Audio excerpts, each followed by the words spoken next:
स्वागत छ आजको हाम्रो नयाँ भिडियोमा। आज पनि हामी तपाईहरुलाई गौतम बुद्ध अन्तर्राष्ट्रिय क्रिकेट रङ्गशालाको ताजा अपडेटको बारेमा तपाईहरुलाई जानकारी दिन गइरहेका छौं। के कसरी काम अगाडि बढिरहेको छ, कहाँसम्म पुगेको छ, यो सम्पूर्ण जानकारीहरू आजको भिडियोमा समेट्नेछौं। च्यानलमा नयाँ हुनुहुन्छ भने च्यानललाई सब्स्क्राइब गर्नुहोला, भिडियो मन पर्छ भने लाइक गर्नुहोला। चितवनमा निर्माणाधीन गौतम बुद्ध अन्तर्राष्ट्रिय क्रिकेट रङ्गशालाको निर्माणको काम तीव्र गतिमा अगाडि बढिरहेको छ। यहाँ दृश्यमा देखिरहनु भएको छ स्ट्यान्ड ए को यो प्याराफिट ढलानको काम भने सकिएको छ। 3वटा पार्ट रहेको छ स्ट्यान्ड 1 मा। 3वटा पार्ट मध्ये 2वटा पार्टको ढलान भने सम्पन्न भएको तपाईले दृश्यमा पनि देख्न सक्नुहुन्छ र अरु एउटा भाग रहेको छ यो स्ट्यान्ड 1 मा बाँकी। त्यो भागलाई पनि अब फर्माहरू लगाउने कामहरू चलिरहेको छ र त्यहाँ पनि अब ढलान हुने क्रममा रहेको छ। धुर्मुस सुन्तली फाउन्डेसनले आर्थिक अभावको कारण देखाउँदै रङ्गशाला बनाउने काम छाडेपछि रङ्गशाला अलपत्रमा परेको थियो। लामो समयसम्म अलपत्र परेको उक्त रङ्गशाला भरतपुर महानगरपालिकाको पहलमा संघीय सरकार, बागमती प्रदेश सरकार र भरतपुर महानगरपालिकाको सहकार्यमा धमाधम निर्माण भइरहेको छ। रङ्गशालाको काम 2081 असार 23 गतेदेखि हिमालयन कालिन्चोक बीबीआर निर्माण कम्पनीले काम सुरु गरेको थियो।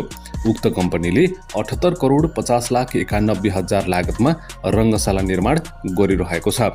दृश्यमा पनि देखिरहनु भएको छ प्याराफिट ढलान भएको भागहरू तपाईहरुले देखिरहनु भएको छ।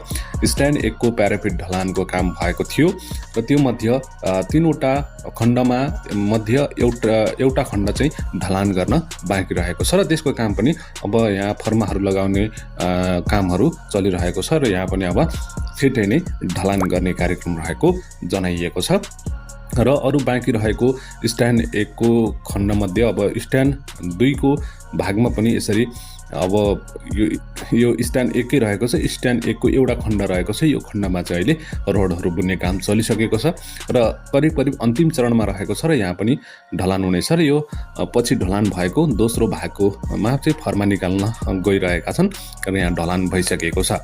दृश्यमा देख्नु भएको छ। साथै तपाईले ग्राउन्डको भाग पनि तपाईले देख्न सक्नुहुन्छ। ग्राउन्डको भागमा चाहिँ अब कामहरू हुन बाँकी छ। क्युरेटरहरू ल्याएर काम गर्ने भनिएको थियो। त्यसैगरी ड्रेन एजको लागि यो ड्रेन कभर पनि यसरी राख्न सुरु गरिसकिएको छ। ग्राउन्डमा रहेको पानी सोसिने भाग रहेको छ। यो चाहिँ ग्राउन्डमा रहेको पानी हो चाहिँ यसमा सोसिएर रहनेछ र यसको कभरको काम पनि सुरु भइसकेको छ भने पिचको काम चाहिँ बङ्गलादेशका क्युरेटर आएर गर्ने भनेर निरीक्षण पनि गरिसकेका थिए र उनी चाहिँ अहिले मूलपानी क्रिकेट मैदानको काममा व्यस्त भएको कारणले गर्दाखेरि चाहिँ अब यो गौतम बुद्ध अन्तर्राष्ट्रिय क्रिकेट रङ्गशालाको यो ग्राउन्डको काम चाहिँ पिचको काम चाहिँ अब वैशाख महिनापछि मात्रै सुरु हुने जानकारी प्राप्त भएको छ। त्यसैगरी